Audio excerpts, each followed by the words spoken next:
Yeah, training's been good. I think we had the opportunity to sort of learn and reflect from the game versus New England. A game that we definitely wanted to get, I would say, 3 points out of. I think one that we had opportunities to get 3 points from.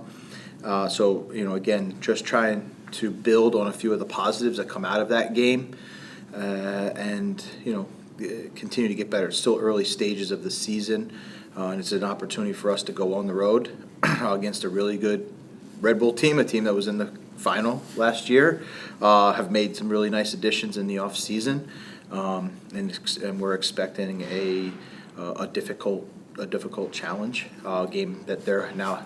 As much as it's the first game on the road for us, it's their first home opener. So the team that'll bring, I'm sure, a lot of energy. It'll have a lot of fan support behind them, but it'll be a nice challenge and test for us.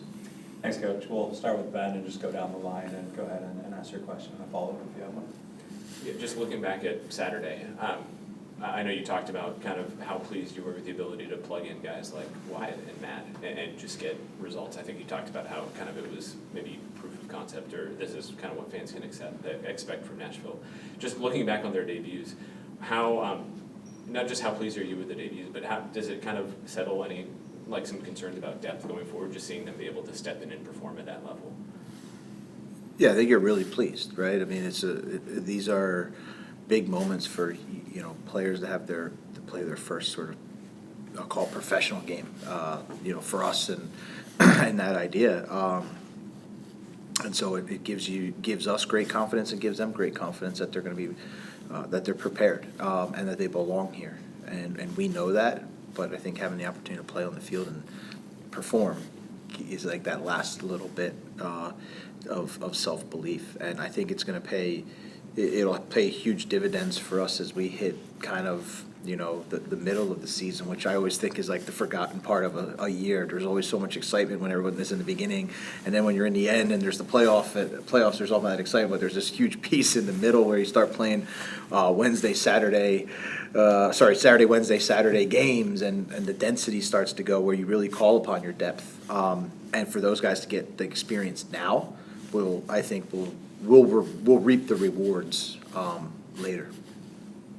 How much do the road trips, when it comes to the preseason training, help with, at least early on, living out of a suitcase, being on the road, and having to expect to perform early in the season?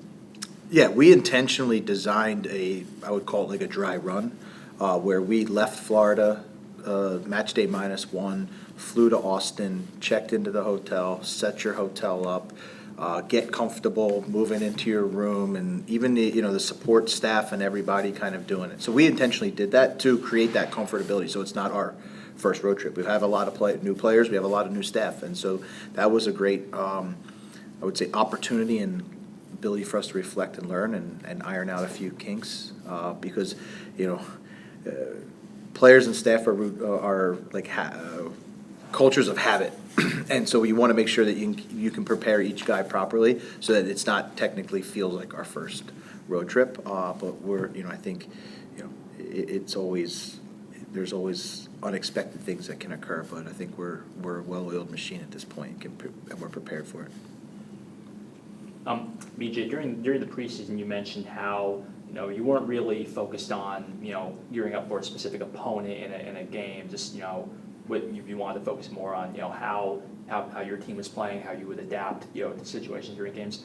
Does that start to change now going into the regular season, especially now you're going into a game where the other team now has a full game of regular season film, stuff to look for, stuff to watch for you guys? Yeah, I think it's always a balancing act. Each opponent is going to bring their own unique style and their own unique challenges to what we're going to try to do. I think, but we're going to continue to stay focused on what we believe in and executing how we want to do it. And you might have to make a few tweaks or adjustments to how you're going to do it, but not what we're going to do. For us, it's we have an idea on what how we want to play. We're going to continue to try to execute it, but we're not naive enough to know that the opponent is trying to stop us, and they're going to bring they're going to have their own unique way of doing it. So it's just about making sure we're clear with our preparation. BJ, what did you learn after having time to analyze the tape from the game about this team? Yeah, I thought the team was really organized defensively, hard to play through. So very happy about that. That I think we limited opportunities for the opponent to hurt us. I think we got ourselves in positions to hurt the opponent and create goal scoring opportunities. But at the same time, I think we needed to be more ruthless, both in finishing the opportunities that we created and also potentially creating more and trying to take the next step of not only controlling the opponent and being hard to play against, but also provoking them into making some more mistakes and try to create even more scoring chances. So for us, that's kind of been the focus of the week. Nashville SC have never won against the Red Bulls in 6 tries, I believe. The Red Bulls have a very specific style. It's energy. It's a lot of pressing. What steps are you taking? Did you take this week to kind of combat that, and what are you doing technically without giving away anything crazy? Yes. Thanks for the out. No, listen. I think we have we like everybody else have our process on how we evaluate the opponent, and so I think you're right. They have a very clear identity. They're well coached. They've now been doing this now together for a little bit of time, and I think they're going to present some unique challenges to us with the aggressiveness that they want to play. They want to play behind your back line. They want to press you a little up the field. And we just have to be prepared for it. We just have to be calm. We have to understand that if we still want the ball, we're going to have to be able to play through them. And if we can do that at a high level, there'll be opportunities to create goal scoring chances. And that's the whole week is just to sort of expect that, not be caught by surprise, but also to be confident and calm and connected to one another to still be able to execute the way Nashville wants to play. So, and I know you're probably tired of answering this question, but you had a good amount of players out last weekend. I think off the top of my head, Yazbek, Schaffelberg, Acosta, and Brugman are the big ones. What is the health report there, and where are they in their sort of recovery? Yeah, Yazbek, Brugman are back in team training in a capacity. Schaffelberg is like in the beginning parts of the team training. Julian Gaines is still out of team training. Last week before the first match, you were talking about how sometimes it'll look great and sometimes it might not look as pretty when you guys are trying to build team chemistry and build this culture that you want to try to establish here. How do you balance knowing that it's going to take time, but also being results-based still? Yeah, and I would reflect back to the New England game where I thought there was periods of time that we played well. There were some periods that we could have improved, but at the same time, we are not happy with the draw at home.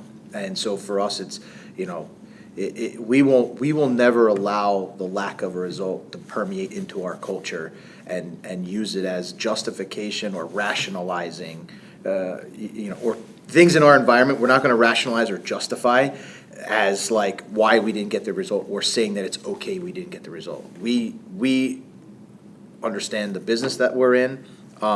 We understand the commitment to the fans that we have, and that is to win games. Now, that doesn't mean we deviate away from what we want to do and who we want to be, but that won't creep into our culture. We know that we want 3 points when we step out on the field. Yeah, I just wanted to ask kind of about the setup on Saturday. It felt like you guys were trying to make the game really compact, especially sideline to sideline. There are times where kind of that opposite side wide midfielder would slide all the way across. I'm just kind of curious about maybe the reasoning behind that approach, and is that something that you're hoping to kind of implement going forward, or was that more of just a specific thing that you saw against New England? No, I think in general that's we want to create close connections amongst the players. So we from a larger perspective, we know that we want to try to create overloads on the field, and you also attract the opponent to unbalance and disorganize them, and then to try and break that and create goal scoring opportunities when we're able to find space. So part of that is yes, it's trying to create connections and close partnerships with one another, but at the same time, it's also trying to, attract the opponent into certain areas so that we can hopefully, get to other areas and get to goal. So it's certainly part of what we are doing, and now just finding, I would say, a variety of ways to stay, to execute that.